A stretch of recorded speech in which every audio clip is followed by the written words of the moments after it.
Hello hi नमस्कार, मैं आपका सूरज सर स्वागत करता हूं आज की सेशन में। और आज हम एक बहुत ही इम्पॉर्टेंट टॉपिक को लेकर आए हैं जो अक्सर लोगों के दिमाग में ये चलता है कि अगर हमें डायरेक्टली क्लास 10th में एडमिशन लेना है एनआईएस में, मतलब डायरेक्टली 10वीं का एग्ज़ाम देना है और उससे पहले स्टूडेंट का जो है मान के चलिए कोई भी कागज़ नहीं है 7वीं 8वीं 9वीं का, तो क्या ऐसे कंडीशन में एनआईएस में एडमिशन लिया जा सकता है? दूसरी बात, इसकी क्या एज लिमिट वगैरह होगी, वो सारी चीज़ें हम बात करेंगे, कौन-कौन एग्ज़ाम दे सकता है। तो आप यहाँ देख रहे हैं लिखा है, क्या केवल आधार कार्ड से एनआईएस क्लास 10th में रजिस्ट्रेशन हो जाएगा? यानी केवल आधार कार्ड आपके पास है और उस आधार कार्ड के बिहाफ पर ये एनआईएस में आप अपना 10th कंप्लीट करना चाहते हैं, तो क्या ये पॉसिबल है? ये सारी बातें इस वीडियो में होने वाली है। तो वीडियो को शुरू करने से पहले मैं चाहूँगा ये 3 काम आप ज़रूर कर लें। पहला काम ये कि चैनल को सब्सक्राइब करके बेल नोटिफिकेशन को ऑन कर लें। दूसरा, हमारे टेलीग्राम का एक बहुत ही बढ़िया फ्री चैनल और ग्रुप है जिसको ज्वाइन कर लें, डिस्क्रिप्शन में लिंक गया है। और तीसरा, हमारे ऐप को जरूर डाउनलोड करें क्योंकि उसमें बहुत सारे ई बुक्स, प्रैक्टिकल, टीएमए और जानकारी आपको कोर्स से रिलेटेड मिलता रहता है। तो चलिए आज की सेशन को शुरू करते हैं और हम आपको बताते हैं कि एक्चुअली में क्या प्रोसीजर है जिससे कि आप सेकेंडरी जो कोर्स है, जो सेकेंडरी एग्जाम है एनआईएस में, वहाँ एडमिशन ले सकते हैं। देखिए, एनआईएस को जो लॉन्च करने का 1991 में जो लॉन्च करने का भारत सरकार का प्लान था, वो यही था कि बहुत सारे ऐसे लोग हैं जिन्होंने कभी का स्कूल नहीं गए हैं, बहुत सारे ऐसे लोग हैं जिन्होंने कभी स्कूल का मुंह तक नहीं देखा है कभी, लेकिन ये है कि नॉलेज उनके पास है और वो चाहते हैं कि भाई हम डायरेक्टली 10th क्लास का एग्जाम दें, 12th क्लास का एग्जाम दें। तो इसके लिए एनआईएस को लॉन्च किया गया था, नेशनल इंस्टीट्यूट ओपन स्कूलिंग को दिया गया था। तो ये बिल्कुल सच बात है कि आप अपने आधार कार्ड से रजिस्ट्रेशन कर सकते हैं, ये बिल्कुल फैक्ट है। इसमें कोई वो वाली बात नहीं है कि अगर आपके पास मान के चलिए कि 7th का, 8 का, 9 का, पीछे क्लासेस का कोई डॉक्यूमेंट नहीं है तो आपका एडमिशन नहीं होगा। ना ना ना, आपका रजिस्ट्रेशन हो जाएगा। लेकिन मैं क्या बोल रहा हूँ, लेकिन अगर आपके पास 7वीं 8वीं 9वीं का अगर कोई भी डॉक्यूमेंट है जिसमें आपने स्कूलिंग किया है, उसके बाद कोई आपके पास है, तो वो जरूर लगा दें। इससे क्या फायदा होता है हम आपको बताते हैं। देखिए, जैसे क्या है कि आपने डायरेक्टली आधार कार्ड से रजिस्ट्रेशन करवा लिया, दैट्स ओके, कोई दिक्कत वाली बात नहीं जी, हमने आधार कार्ड से रजिस्ट्रेशन करा लिया, आपका एडमिशन भी हो गया, एवरीथिंग ओके। तो क्या सर इसकी वैल्यू नहीं रहेगी? रहेगी ना वैल्यू।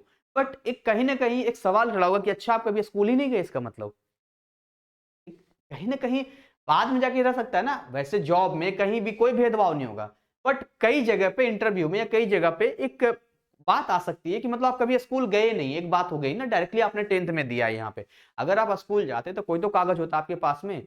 तो अगर एक कागज है आपके पास तो लगा दीजिए, उससे ये होगा कि हम स्कूल गए थे बट किसी वजह से रेगुलर नहीं कर पाए। और केवल आधार कार्ड से करेंगे तो हो जाएगा, बट ये होगा कि आपने डायरेक्टली एनआईएस नहीं दिया, कभी स्कूल वगैरह गए नहीं थे। बस इतना ही फर्क रह जाता है।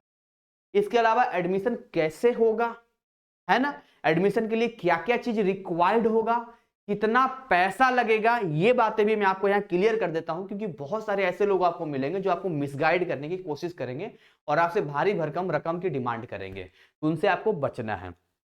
पहली बात तो ये समझते हैं कि इसमें आपको जो इंडिया में रूल है कि 14 ईयर्स कम से कम होना चाहिए अगर आप क्लास 10th में एग्जाम दे रहे हैं तो।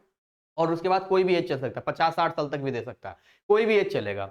दूसरी बात, इसमें पासपोर्ट साइज फोटो लगता है आपका, आधार कार्ड की जरूरत पड़ेगी, एक ईमेल आईडी जो एक्टिव हो, मोबाइल नंबर, है ना, और एक व्हाइट पेज पे सिग्नेचर स्टूडेंट का। इतनी चीजें रिक्वायर्ड होती है फॉर्म फिलअप करने में।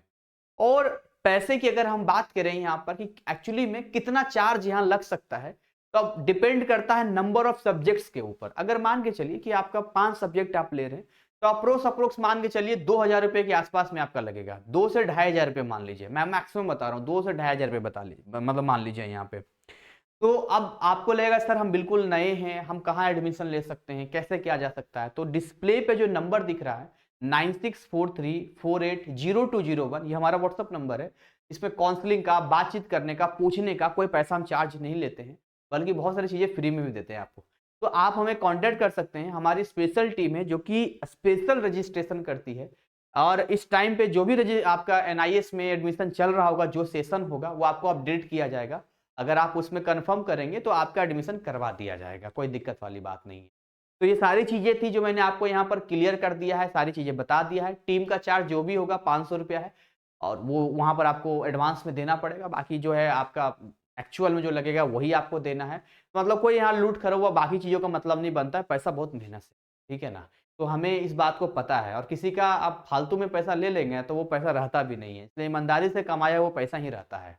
तो जितने भी नए लोग हैं एनआईएस में शुरू करना चाहते हैं, अभी उन्होंने सोचा है कि हम एनआईएस से बढ़ना चाहते हैं, आइए आपका स्वागत है। आप एनआईएस की दुनिया में आकर अपना 10th कंप्लीट कीजिए।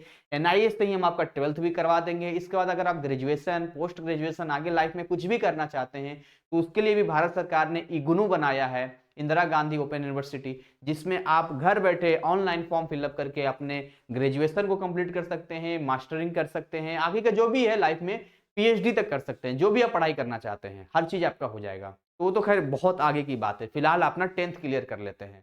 और 10th में अगर प्रिपरेशन की बात आती है तो भी मुझे बता सकते हैं, यूट्यूब पर मैं लाइव आने वाला हूँ, बहुत सारा कंटेंट पड़ा हुआ है जिसको आप फ्री में देख के अपने स्टडी को और अच्छा कर सकते हैं। तो ये सारी फैसिलिटी एक माहौल एनवायरनमेंट में देने की कोशिश कर रहा हूँ। इसी के साथ आज की सेशन को ओवर करेंगे, उम्मीद करेंगे कि ये चीज़ें आपकी क्लियर हो गई होगी, सारी बातें मैंने आपको बता दिया होगा। मिलेंगे नए अपडेट, नए कंटेंट के साथ में, तब तक ऐसे ही हँसते खिलखिलाते मुस्कुराते रहें। Thank you, wish you all the best.